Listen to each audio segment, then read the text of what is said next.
Гэхдээ ер нь бол яг ингээд түүхийг харах юм бол ийм үед бол бас тэр өөрөө нэлийн экстремист шинжтэй арга хэмжээтэй авах хэрэгтэй гэдэг. Бас тэр өөрөө нэлийн экстремист шинжтэй арга хэмжээтэй авах хэрэгтэй гэдэг.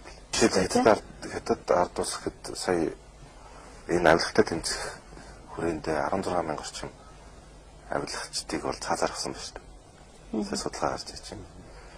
Монголд бол нэг ч юм цаазаараа өгдөх байтугай.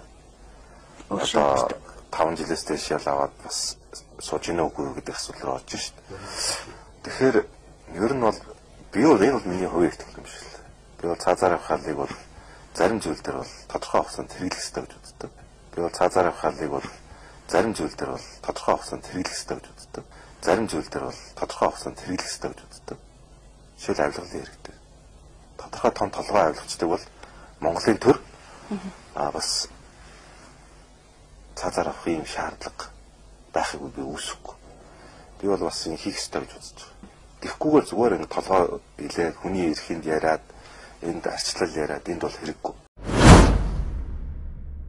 Цаазаар явах ялыг сэргээх нь Монгол улсын олон улсын гэрээгээр хүлээсэн үргээсээ нэтсэн хүний эрхийг хамгаалах чиглэлд гаргасан дэвшлээс ухарсан алхам болох бөгөөд Монгол улсын олон улс дахь нэр хүндэд муугаар нөлөөлж Монгол улсын дотоод болон гадаад бодлого тогтворгүй гэх ойлголтыг баталгаажуулж Монгол улсад итгэх итгэл олон улсад улам бүр буурахаас гадна Нэгдсэн үндэсний байгууллага, Европын холбоо зэрэг байгууллагаас манай улсын эдийн засаг үндэсний аюулгүй байдаг гадаад харилцаа нөлөөлөх хориг арга хэмжээг авах сөрөг үр дагавартай гэсэн